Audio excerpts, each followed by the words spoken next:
Now, time for a panel session, and Dionne Walsh is going to be facilitating this session.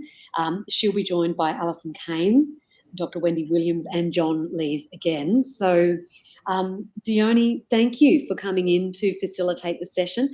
I'll ask you, Dionne, to introduce yourself to the audience and get the Q&A underway. Thanks very much. Welcome everyone. It's great to see so many people here in Longreach and also online. I come from the Northern Territory, drove down from Darwin the other day to be here, and I'm a research scientist, rangeland ecologist, and advisor of about 25 years experience, and current president of the Australian Rangeland Society. So it's great to be here with so many members as well. Thanks to our presenters this morning, a really interesting range of discussions, I think, or presentations, and we've got plenty of questions rolling in. So I think we'll kick off with them straight away. And the top question at the moment is from Heather Nearly, who asked Wendy, do biocrusts influence pasture growth?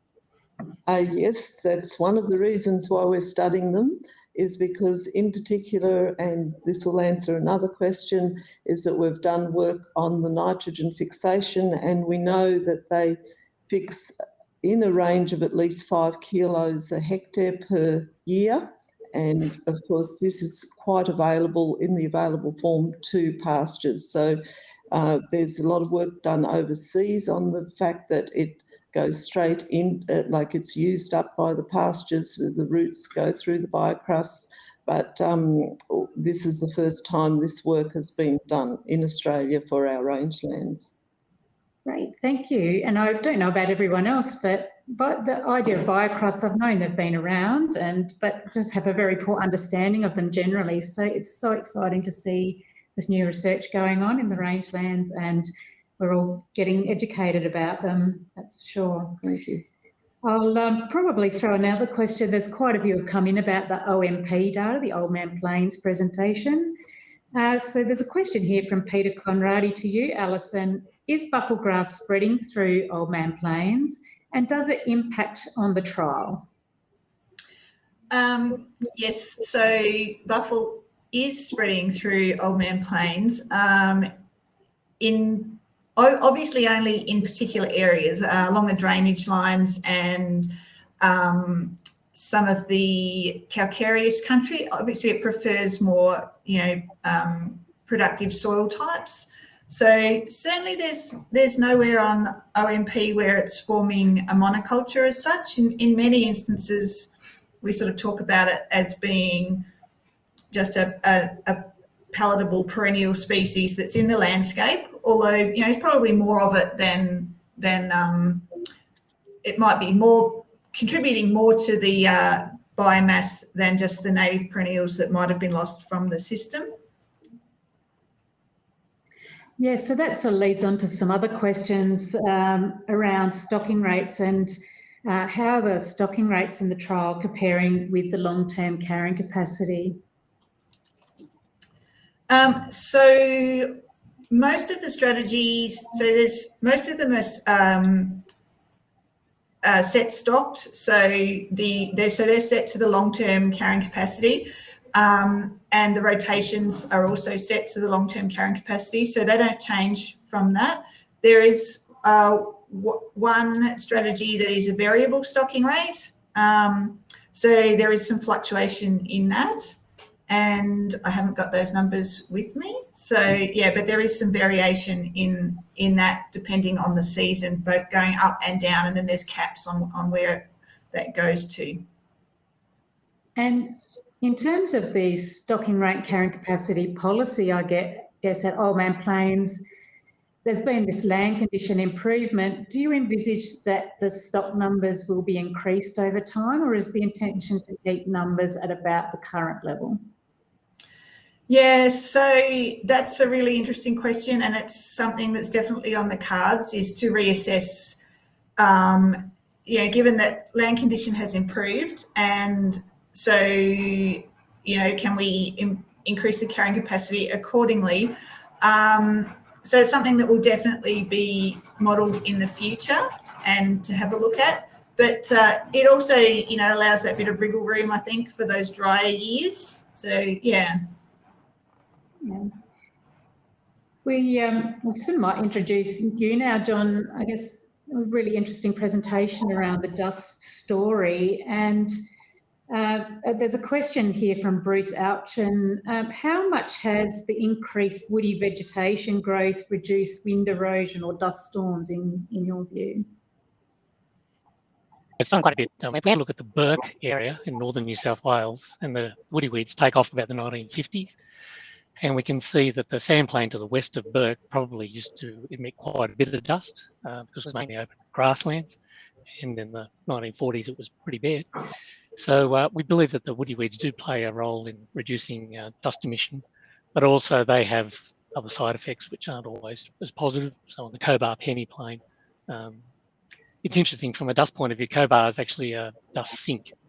The dust that comes in from the west actually gets caught in the penny plain and they actually get more nutrients. So positives and negatives with the woody weeds. Okay, and there's an interesting question here from Peter O'Regan, which I hear producers often ask too, is how much of this dust is naturally derived dust, for example, from lake air versus agricultural related dust? That's a really good question. So there was a study done by Baddock a couple of years ago where he looked at the dust sources in the Lake Eyre Basin. The wisdom is that a lot of it comes off the lake beds, but the salt crusts and the times when the lake beds are obviously wet, they don't emit. But as the droughts go on, they do start to emit. They emit, but what really starts to emit more is the margins. So it's the country around the lake beds, which is actually where the agriculture is, that it does the emission. So when we look at New South Wales in particular, we don't have that many lake beds, of course. So most of the emissions are coming from ag land, but it's one of those studies where we've never really quantified it. Great, thank you. We're going to pitch another question to you now, Wendy. So there's a question about if we do wet season spelling, would you expect to see the biocrusts actually expand in area, or do they become more healthy? So based on the Wombiana data, the wet season spelling there was almost double the biocrust present in cover as well as biomass after the wet season spelling regimes were in place, even in the dry years. So even though we were in a drought period when we took those last measurements last year, it was still double and very close to the control sites, which shows how important that wet season spell is, particularly in the dry years. Yeah. Okay. We've actually got a couple of other questions that are similar to each other around the point where they go from being hydrophobic to hydrophilic at the change of the season.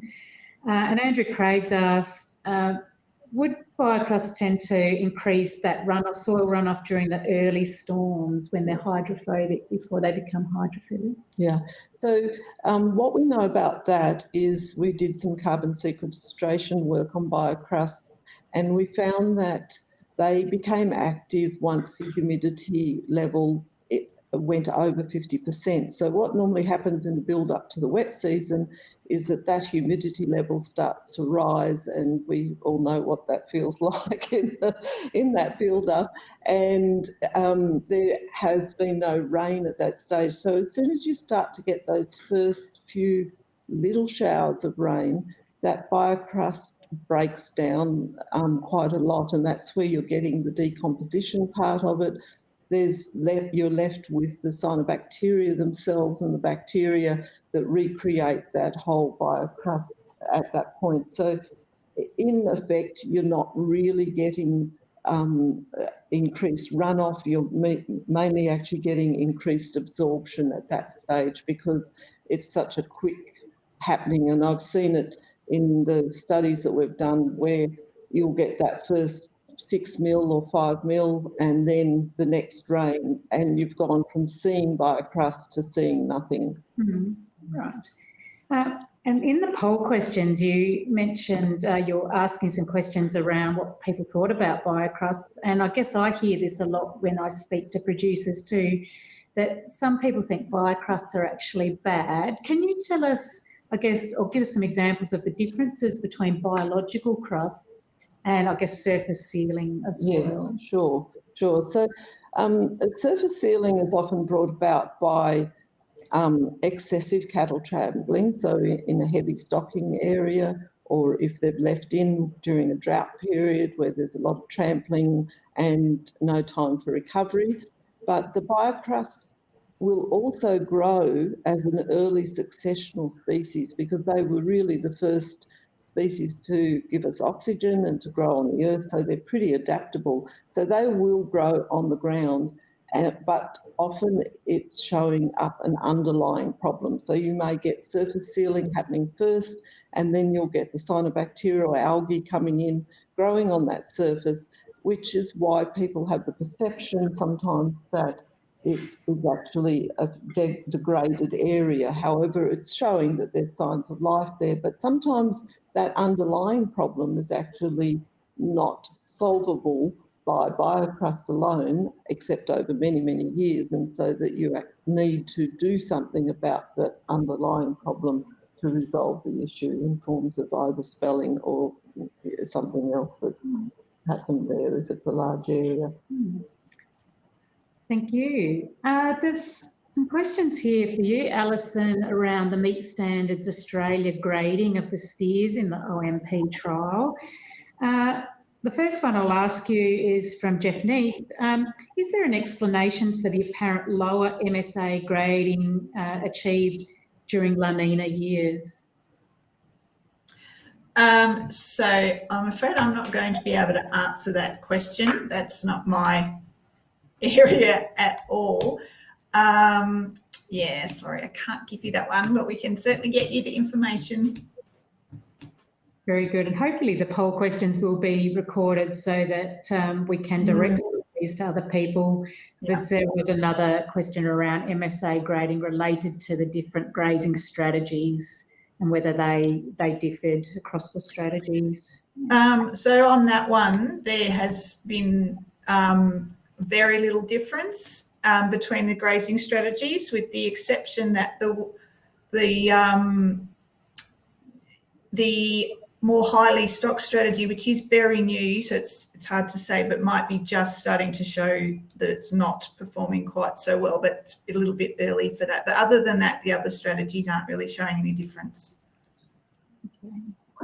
So this would be related to nutrition, I guess, and by matching the stocking rate and long-term carrying capacity, the nutritional would be doing a good job there of reaching those gradings. We'll get another question about dust, I think, from Robin Cowley. How do you think drought assistance has affected dust days? It's a good question, and it's something I'd really like to have a look at. Where has the drought assistance gone in the landscape, and do we see differences between inside and out? So the answer, unfortunately, I don't have any quantitative evidence for it, but there's a current national land care program, and they've been, and in the 2009 drought in New South Wales, many of the local land services put out funding so landholders could do stock containment and feeding, and conceptually that would be beneficial. So the drought assistance funding is not always for food on the table, but it's also for other infrastructure things, and I think those things, well, once again, there hasn't been the evaluation of them, but conceptually they seem to, I would suggest that they would make a difference. And I think I think drought assistance does have a major role to play, but I don't think we've ever done the analysis. Great, thank you. Well, unfortunately, we've reached the end of the time we have available for this session, and there are still lots and lots of questions wanting to be asked, so I'm sorry if we didn't get to your question. I'd like to thank all three presenters for their presentations this morning, very varied and very interesting, and generated a lot of debate. Thank you. Thank you very much.